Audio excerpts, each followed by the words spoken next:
I'm going to talk about knowing the landscape, being able to push the limits and get outside the comfort zone, eliminating culture hire issues, bias awareness, interviewer capability, and things that you can do before the hire, before making the hire. We're also going to talk about some of the things that go into job requirements and the messaging to make the job requirements more inclusive, championing candidates and being accountable, and then how do you start out with those development plans? And then we'll leave time at the end for Q&A.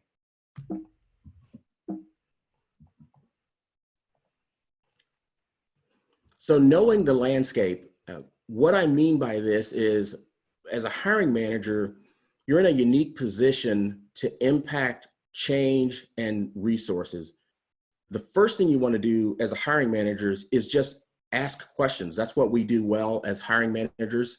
And some of the questions that you want to ask, especially when it comes to diversity, equity, inclusion, and belonging, is what's the company doing? What are the company's diversity and inclusion efforts?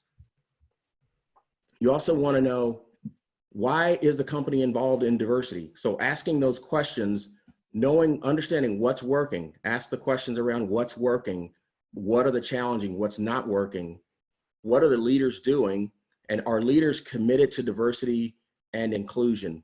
You'll hear me talk a little bit about belonging and equity. Most of my time is going to be focused today on the things and the steps that a hiring manager can do, because a lot of times the recruiter is focused on, but we forget the hiring manager has a significant impact in this process. And sometimes the hiring managers just don't know what to do next. So one of the things that you can do as a hiring manager is really push the limits, break down the silos that exist in your organization. So we have silos in all our organizations, typically, whether it's a big company or a small company. You want to be able to break down the silos. A simple silo might be the silo between HR and the recruiting team. There are certain things that people do in those organizations. The communication in the HR and the recruiting team is probably pretty solid, but across the company, between supply chain, engineering, and some of the other organizations, that communication doesn't always happen. And when we're focused on talent, we want to make sure that best practices are getting shared across the company. As a hiring manager, you're in a great position to be able to communicate with your peers across the company. Now, if you're in a small company, that may not be as difficult because you could just walk down to the next person or pick up the phone. In a very large organization, you may need to engage other teams. You're probably going to have to find out who the right person is. But those are things that you want to focus on and just get those silos broken down as a hiring manager, because you have influence and you have peers. The other thing as a hiring manager that you can do is take some risk, try different things. If you're partnering with your recruiter on things that you might be able to do to increase your diversity and inclusion recruiting efforts, talk with the recruiter about that, or bring ideas to the table and take a chance. You want to be able to lead and get out front. Sometimes hiring managers don't know enough about diversity or equity or inclusion, but one of the things that you can do is go and learn the terminology. There's new terminology all the time, but learn the terminology and get out front and be the champion for that and be able to get people on board. The other thing is to be able to develop leaders to do the things that you think you need to do to move your talent agenda forward. Sometimes that means putting someone in a position that they may not actually be prepared for. And I don't mean necessarily a job position. What I'm talking about is give them a project or a task, especially the people who show a passion and interest in taking on that bigger challenge. Here's the one that's probably going to draw the most concern and get a lot of questions is, you hear the term culture fit, culture hiring. Eliminate culture fit from your hiring process. I don't mean eliminate the culture that your company is evolving to and develops, but when you use culture fit in a hiring process, that becomes a great excuse for not hiring a candidate because, oh, they weren't a culture fit. I've eliminated that term from my vocabulary, and that has improved my ability to find great people and to evaluate them on the values and the attributes that we're looking for. Imagine this, your culture in the company was probably built over a number of years with people who are very similar to each other. So trying to maintain that culture is killing your diversity, equity, inclusion, and belonging efforts. An example, if you always hired the captain of the football team from a top 10 university for a specific role, then every time you interview a candidate and they don't have that similar background, there is a high risk of bias in that process because, hey, this person is different. They don't fit the culture. My gut tells me this is not the person to hire.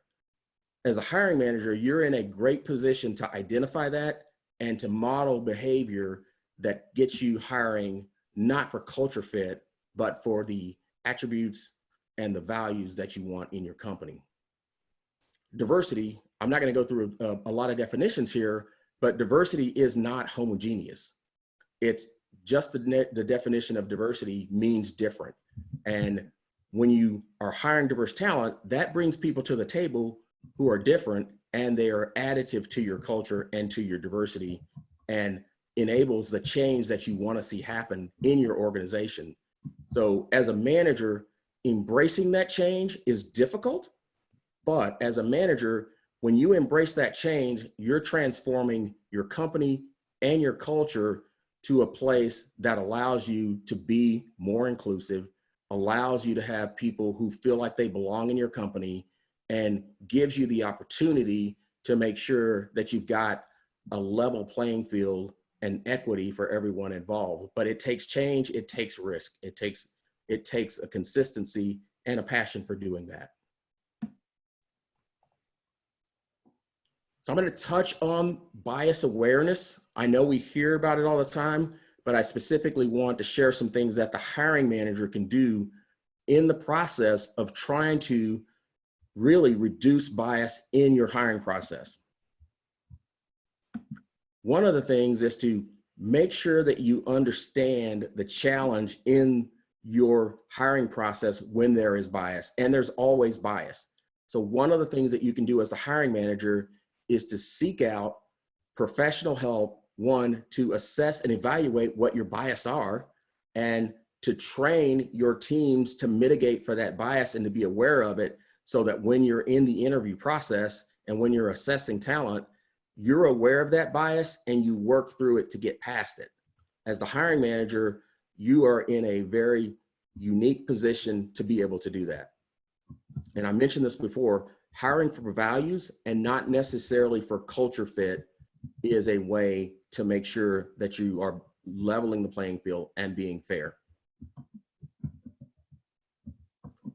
So the other thing, and probably one of the most actionable items that we can talk about here today, is just that interviewer capability. Making sure as a hiring manager and a leader in your company, you've got the right people on your interviews and they're prepared to do the interviews. So I have a note here to take experienced interviewers and get those people into your interview. Sometimes that becomes a problem because the experienced interviewer may not be a great interviewer. So if you are looking to make sure that you've got a team of people who can assess the talent, make sure that there's training for those interviewers.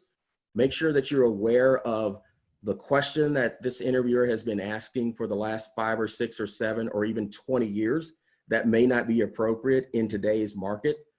If you're interviewing candidates the same way as you interviewed them 15 or 20 years ago, just so you can maintain that culture fit, you may want to take a look at that practice. So some of the interviewer tips that I'd like to include, one, is to make sure that you've got a model where you're able to assess the candidate and understand, did they give you all the answers to the questions you were looking for? For example, if you interview a candidate who's from a diverse background, and your interview team is all homogeneous and all the same and came from the same backgrounds, when you ask that candidate a question, it may not come back in the cadence, the language, the tonality that you're looking for, and you're going to no hire the candidate. I've seen this happen in multiple companies over multiple years, and it's not necessarily because the interviewer didn't want to hire someone. It was because they didn't have a way of evaluating. So all the companies have tools. You'll hear EAR, you'll hear Spark. I have one that I call Sparkle. And the S in Sparkle stands for what's the story? And this is typically designed for a behavioral interview. So if you say, hey, tell me about a time when you had to solve a difficult customer issue, using Sparkle allows you to get that candidate, you're listening for them to talk about the story that they had. The P is for what problem were they trying to solve. The A is what action did they take to solve the problem. The R is for what are the results that they achieved from those actions. The K is what do they know now that they didn't know then, and how would they make adjustments to their effort? And then the L is for what are the lessons learned, and how would they apply those lessons in a future effort or a future problem? And then the E in Sparkle is what evidence do they have today that says their actions were successful and had the impact they wanted, and everything that they just said is true in that example. And so use something like Sparkle. Sparkle's probably a little bit long, a little bit more complicated, but it lets you dig in a little bit. And the way you use this in application, if a candidate answers a question, but they don't fully answer the question, the tendency of the interviewer is to just kind of write them off and move to the next question. My suggestion is that you probe that candidate. If they didn't give you enough detail in what their actions were, just ask them, hey, tell me a little bit more about that. Let me understand a little bit more about what you're sharing. What did you learn from this situation? What do you know now that you wish you would have known before? What evidence do you have that everything you just talked about works now or is true? And so that's one way that you can continue to probe that candidate on the interviewer or interview questions. The other thing as a manager that you can do is make sure you are showcasing and have diverse interviewers. If you've got diversity in your company, and when I say diversity, I'm saying broadly, certainly ethnicity, certainly gender, but there's lots of, if you don't have the ethnicity or the gender in your company, go find people who just think differently and get them on the interview loop. Sometimes we only want people who are subject matter experts, but one of the things that will help is just having that diversity of thought on your interview is going to put you in a position to better evaluate, is that candidate someone we want to bring to the table because they have the values that we want, they have the skills that we want, they have the background that we want. The other thing you want to do is really look at the role requirements. A lot of times as a manager, you're trying to hire the best person with all the skills available for that job. And we cram the job descriptions with lots of nice to haves, but not necessarily the right requirements to do the job. So the basic qualifications to do the job. We just want to get that person because we're trying to make the most out of every hire and get the best person that we possibly can, but it might not, some of the skills that we're looking for may not be part of the needs for that particular role. So one of the things you need to do before you even make it hire, there's a lot of pre-work that has to happen before you can make a great hire. This is whether it's a diverse hire or any hire. So these are general practices that will allow you to do this. I'm going to specifically target diversity and things that a hiring manager can do in that process. One of the things that you do is start with the end in mind. As a manager, you know that you're trying to increase the number of women or underrepresented minorities in your organization. Be intentional and be thoughtful so that when you find that talent, you know what you found. So being intentional, taking steps to do some of the things we talked about before, but just that mindset shift will help you as a manager as you're partnering with the recruiting team. Really get to know the talent before you ever know about the opportunity. This one's a big deal because you should always be recruiting and getting to know people. We talk about building relationships, but you want to know who that talent is before you ever know about a job opening or a job position. And you want to have already built some relationships. So one of the things that you could do as a manager and as any employee is to build relationships with diverse employees in your company. Did you have lunch with someone? Is there somebody in your company that you walk past every day and really never have a chance to talk to or say hello to? Just getting to know that talent will make a difference, and getting to know that person, one, makes a difference with the relationship, but two, it starts to build that trust.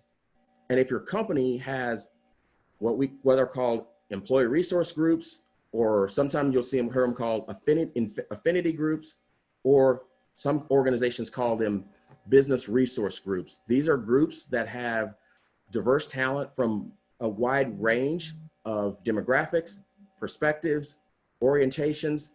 Getting to know the people in those ERGs. I mean, sometimes we look at the ERG and it's just this block, this group, but getting to know the people is the key to being able to build those relationships, to get ideas about how you reach talent, to get ideas about what you do when you bring someone on board.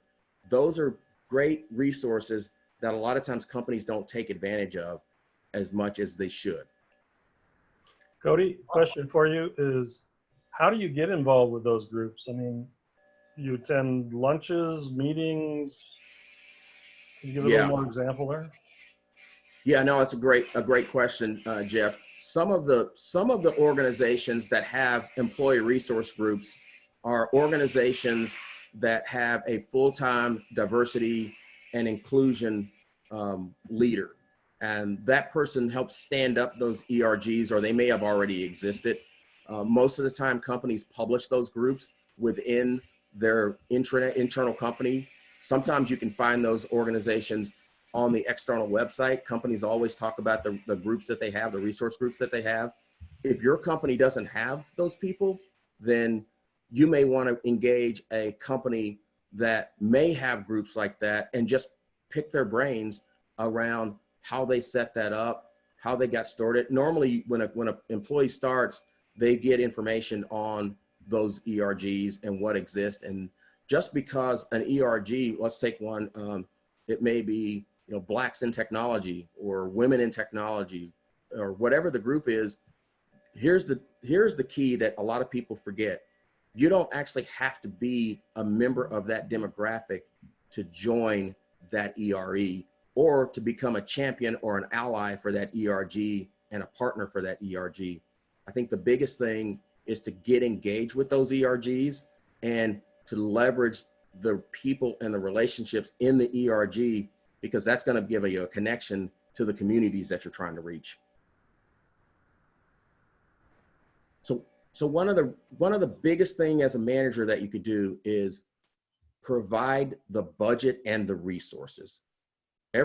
Most managers have a budget that they're managing, have a budget that they're allowed to do the things they want to do and to plan for, and they have people on their teams. Making sure that you're thoughtful and intentional about how you allocate that budget is something only the leadership can do. Unless you're passing budget down to someone on your team, as the leader, you're in the unique position to be able to help make decisions. Now, you certainly have to make the business case for why you're going to get involved with an organization, or why you're going to spend those dollars on something and be a good steward of the company's money. But well-placed budget can have a big impact, and it doesn't have to be a lot of money, because there are lots of organizations out there that want to partner and they just don't have the resources. The other thing is to give people time to do some of the things that you're trying to accomplish as a leader. And that's always a trade-off with, oh, we have to get our job done, we have to deliver what we're goaled for, but we also need to make sure that we're giving our team the time and not requiring them to add extra hours to participate in a diversity and inclusion event or organization.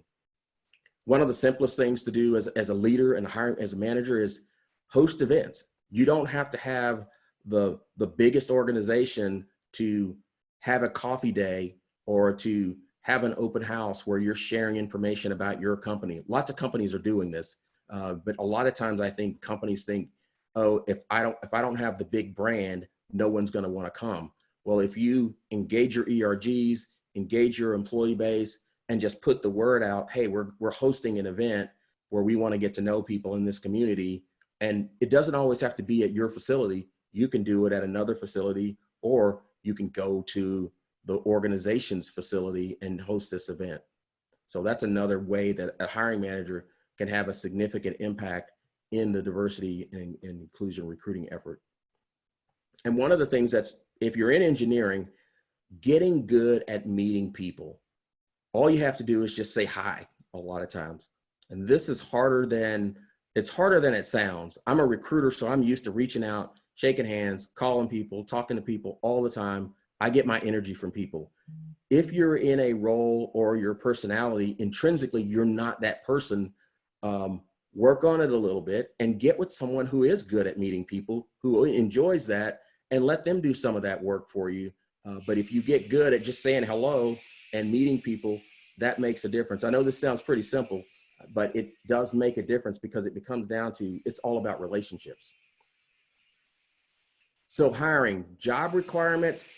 I talked a little bit about this, making sure that the messaging is right in your job requirements and making sure that you're just looking at what are the requirements to do this job, and you're not packing that job description with a bunch of nice to haves who, yeah, it's not really required, but we prefer to have someone with this experience. That is making it really difficult, because what's happening is candidates who don't have all those skills, if they're in a certain demographic, they are going to opt out and not apply to your job. In this tight market, they're looking for something that actually is a fit and a match for them. So a skill match for what they're looking for. And if your job description is packed with all these extra things, it's not going to invite and be inclusive enough to get people to engage you. The other thing is making sure that the messaging in your job description is inclusive. And there are a number of tools that you can use to help you figure this out. One is Text.io. Another is TalVista, which is an amazing product. And TalVista will allow you to get a diversity and inclusion score and make adjustments and make recommendations on how you can make that job description more inclusive. There's a gender decoder, and there are other tools that you can use out there that will help you get those job descriptions to be more inclusive. The other thing you want to do is when you're showcasing your brand, make sure that the brand has inclusive language in it, and the sell for your company has inclusive language. There are certain terms that will be inclusive and will draw more people to apply to your job, to look at your company, and to take a chance on trying to become part of your organization because they don't feel like they're going to be excluded because of the language that's there. This one's a big one, and this is for all candidates. Really getting to that point where you're screening in and you're hiring, you're trying to bring people into the company, not necessarily screening out. So as a hiring manager, you're in a unique position to be the advocate for candidates.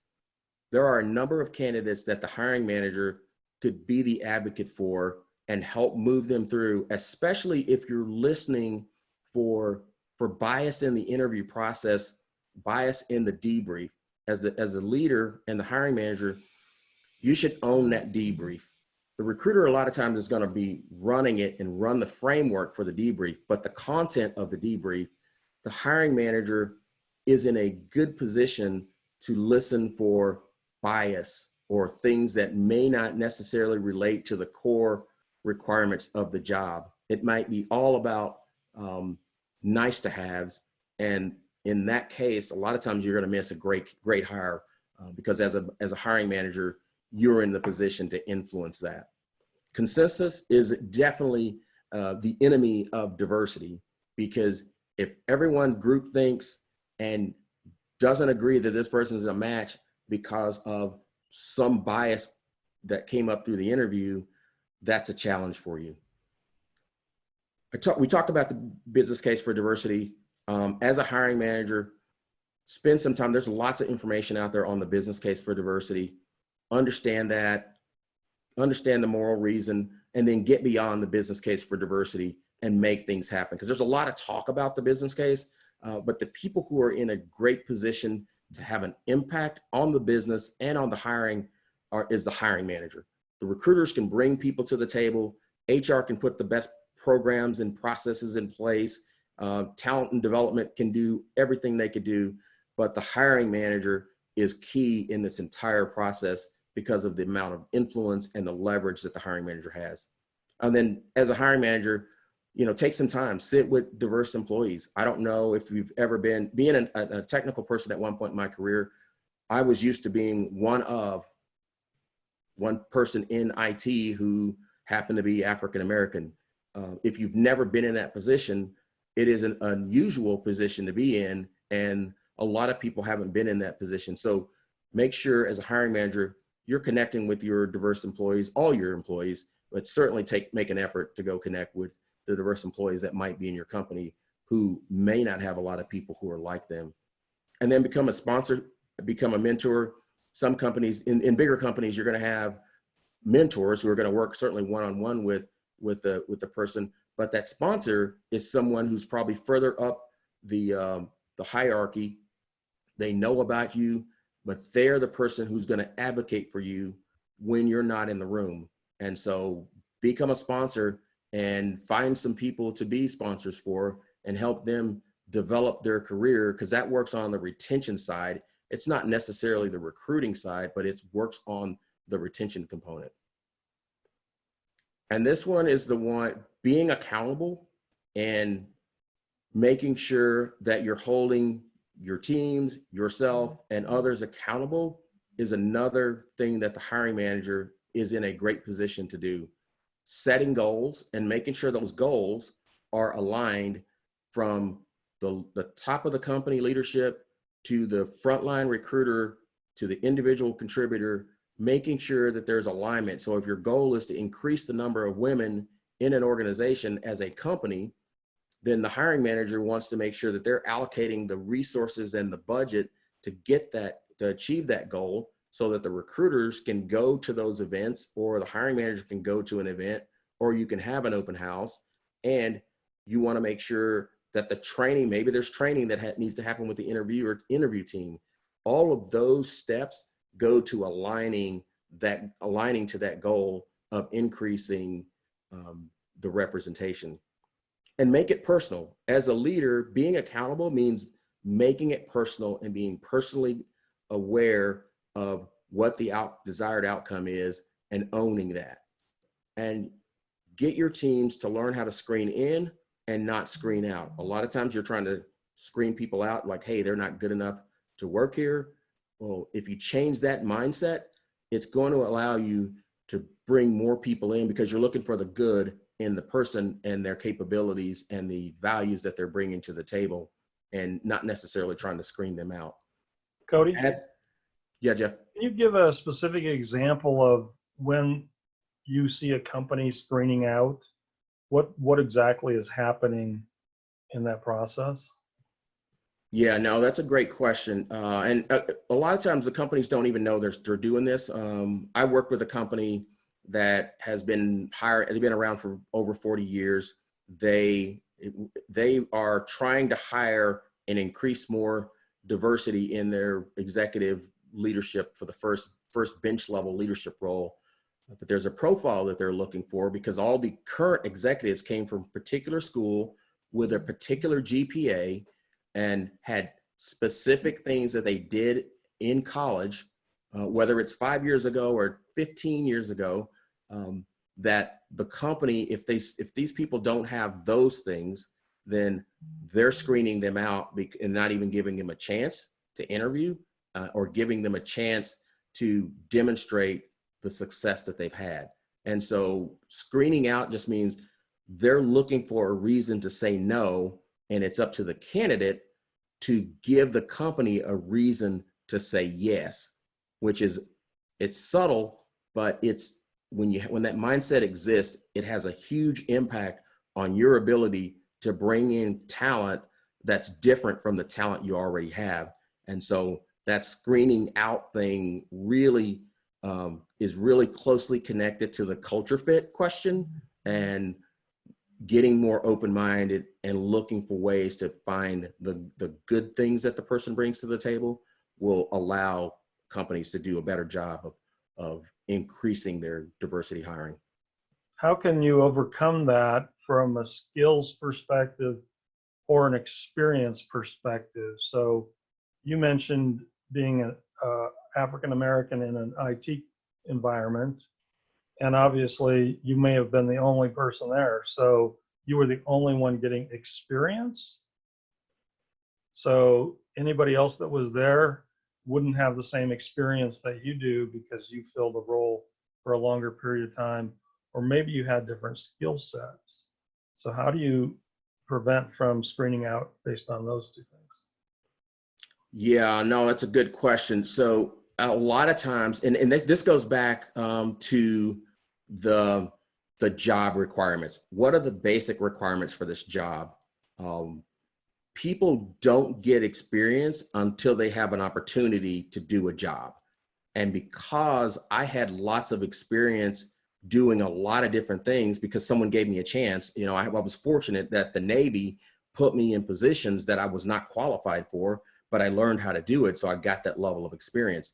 So when I came out of the Navy, I was pretty well positioned to take on a job that required lots of the requirements, but I had a lot of the nice to haves.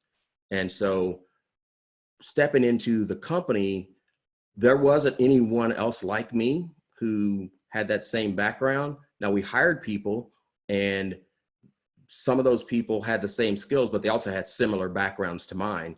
So even in that scenario, we were bringing in a profile of a person who came in ex-military, ex-technical military person coming into the company.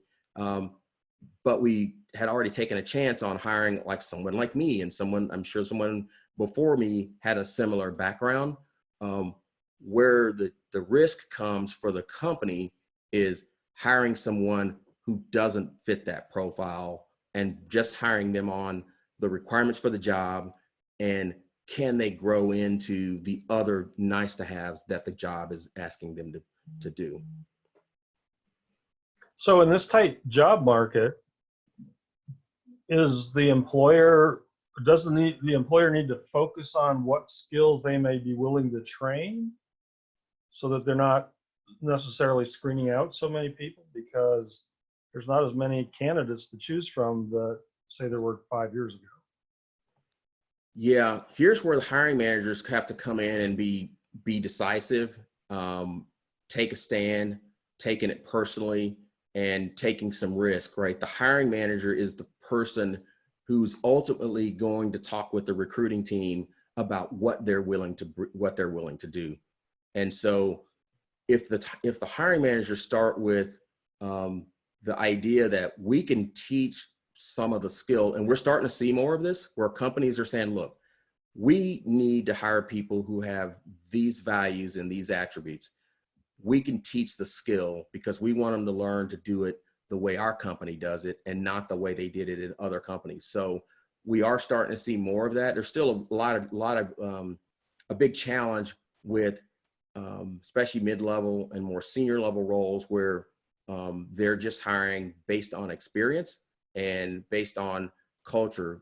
Consulting is a company that is an organization and an industry where if you have not been a client-facing consultant, knowing how to grow accounts and communicate and do all the things that are necessary to manage through that customer, it's tough to get in at a more senior level in a consulting firm because that's important. But at the lower level, if you've got certain qualities and you've demonstrated certain experience, then you can get into the organization and they think they can teach you some basic things. But it's still a big challenge because one of the challenges is that profile, right? That culture fit profile that people have. we haven't gotten past that as well as we probably should. So the last thing on this slide is to make decisions. I don't want to downplay this. As a manager, you're in a position to make decisions. Your leader is not holding you back as the manager, and they're just looking for someone to take charge, own something, and make that decision. So having that confidence and that courage as a manager to take an issue forward, demonstrate some risk, and show a commitment to diversity, inclusion, equity, and belonging is something that will get a manager far in the organization. There's risk, there's always risk involved, but having that courage to make decisions. And sometimes a manager has to make a decision. You may interview a candidate and the team says, I'm a soft hire, or I'm a no hire, or I'd hire him if we don't find somebody better. Sometimes that decision falls on the shoulders of the manager. And here's where courage and decision-making comes in as the manager, because you may see something in that candidate that the other interviewers didn't see. So making the case and making the decision is important. So I'll talk about this development plans, because one of the things that I think we forget is retention starts with recruiting, setting expectations, making sure that those candidates understand what they're getting into, and uncovering things that might have been a weakness in the interview can then become a part of the development plan.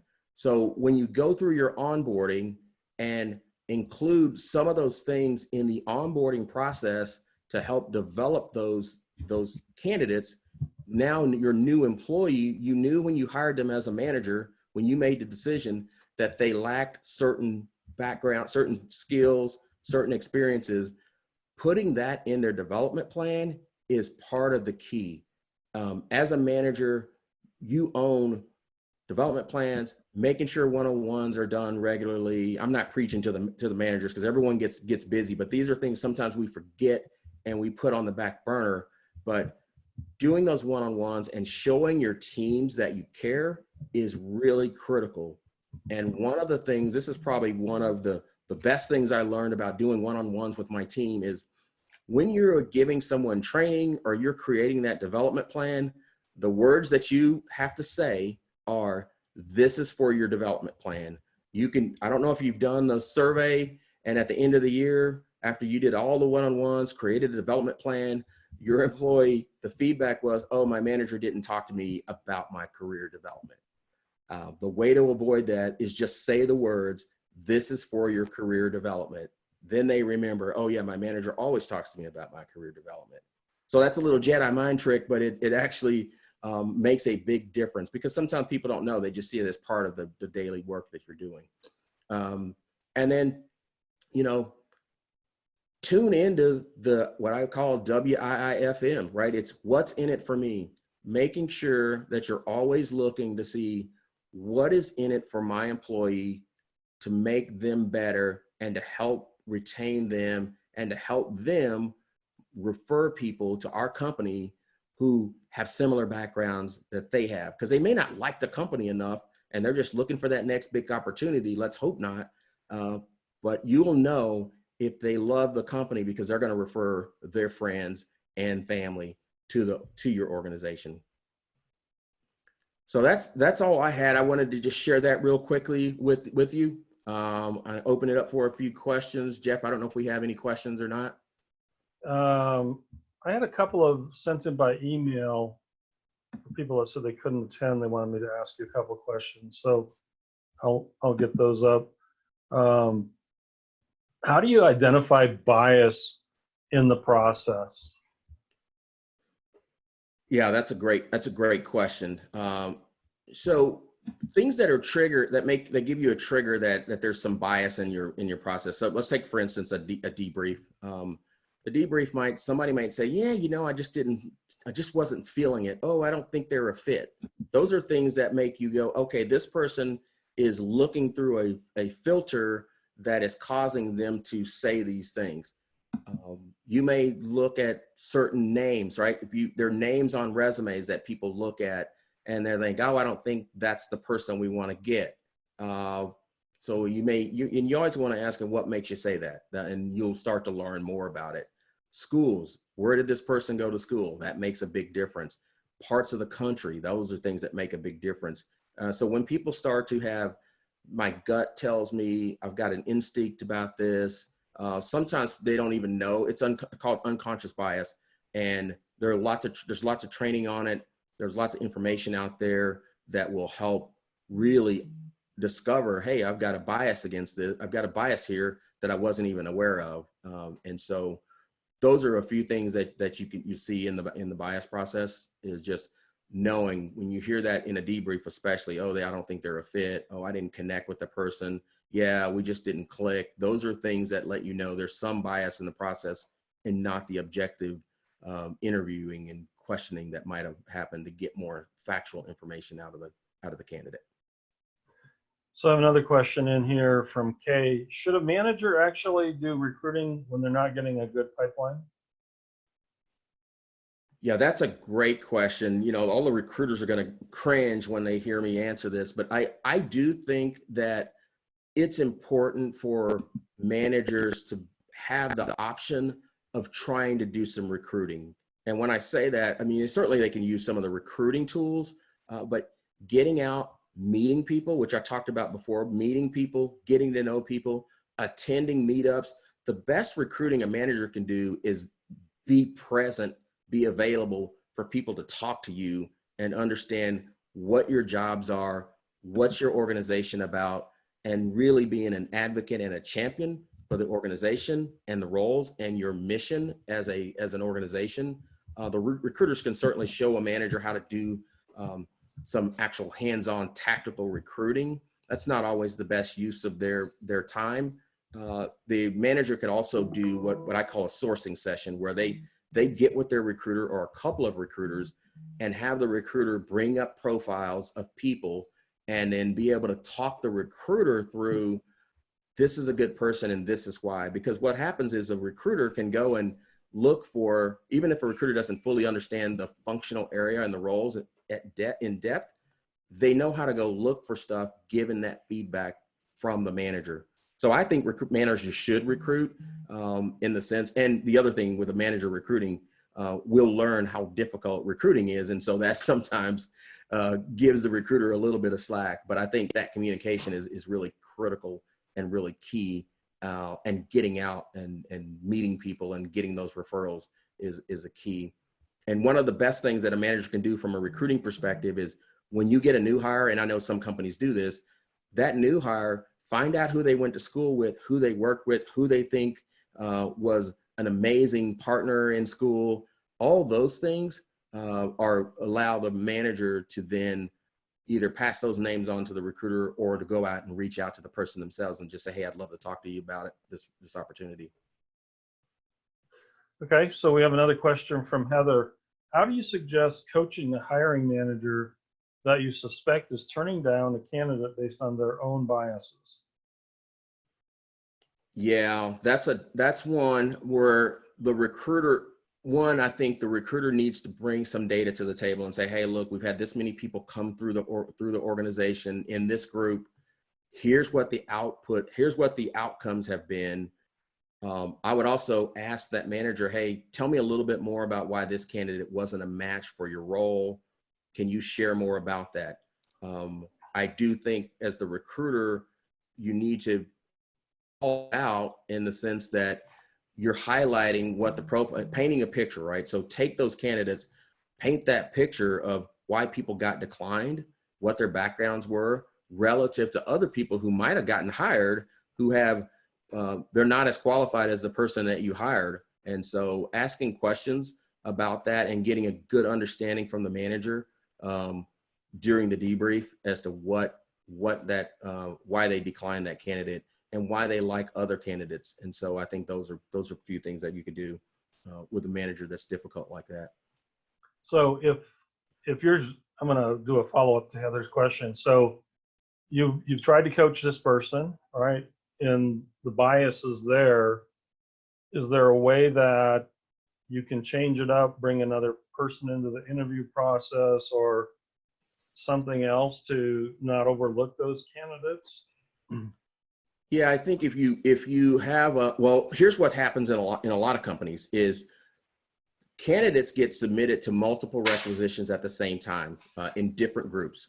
And what you can look for is if you're submitting candidates to one group and they're not hiring, and you submit the same candidates to another group and they keep hiring and filling their roles, being able to report out and highlight that in your company is key, because then it gets everyone looking, going, well, if we hired them for this group, then why didn't we hire them for this other group? And then people have explaining to do, and that highlights you want to elevate that concern. And the other thing you can do is get more diversity on the interview panel, and also get some more peers. If you can get peers on that interview panel that can have a different point of view, that also helps bring it out.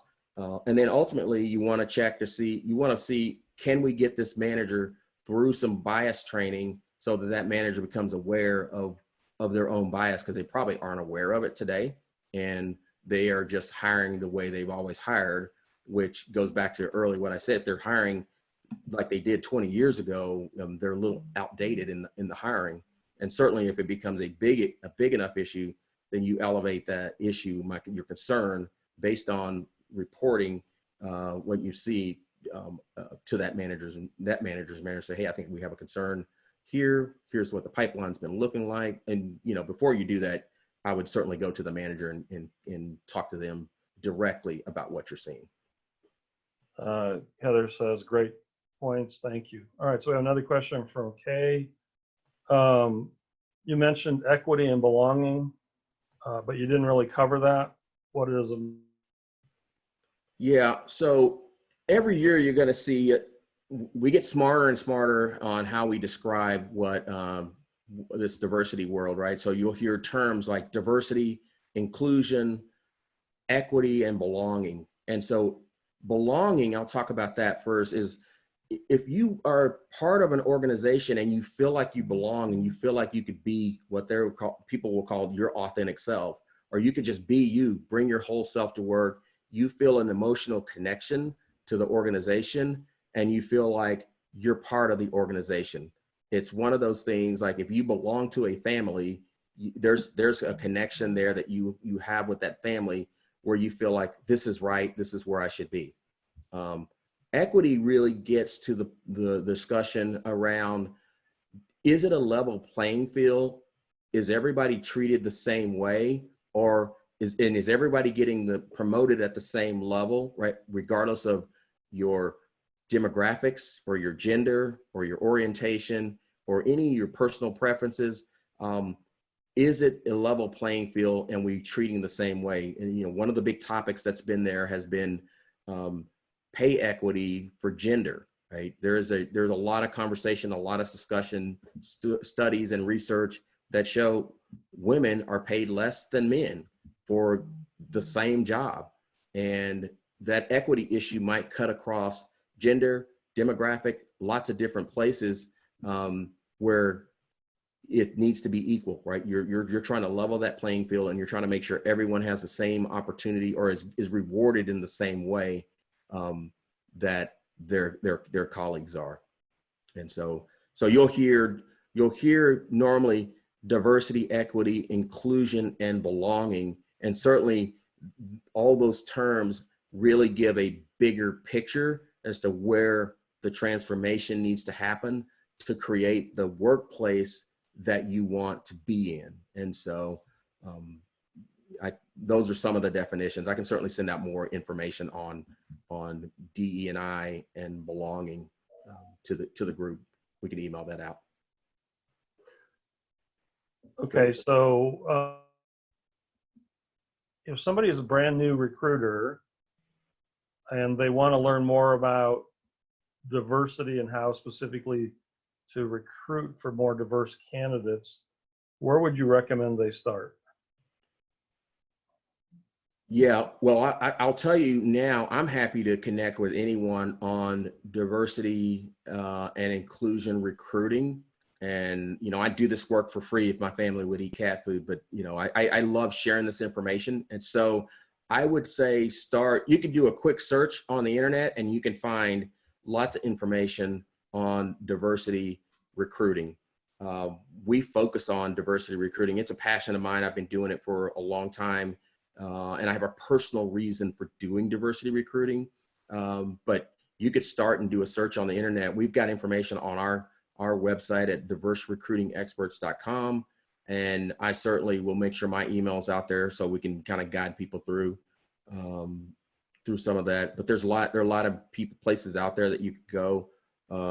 Glenn Cathy has done a lot of work on diversity recruiting. Torrin Ellis has done a lot on diversity recruiting. So there's some people out there who have done a ton of work in this area, including me. And so I would just say you could start with me and we can talk a little bit about where you are and where you're trying to go. And I'm happy to help and direct you more specifically based on where you are. Okay, I don't see any other questions here. If you have a question, please type it in the chat. Great. Thanks, Jeff. I want to thank everybody for joining us. I know you got a lot to do. Certainly, I'm Cody Horton with Diverse Recruiting Experts, and anything I can do to answer any of your questions, certainly let me know. And I appreciate you joining us.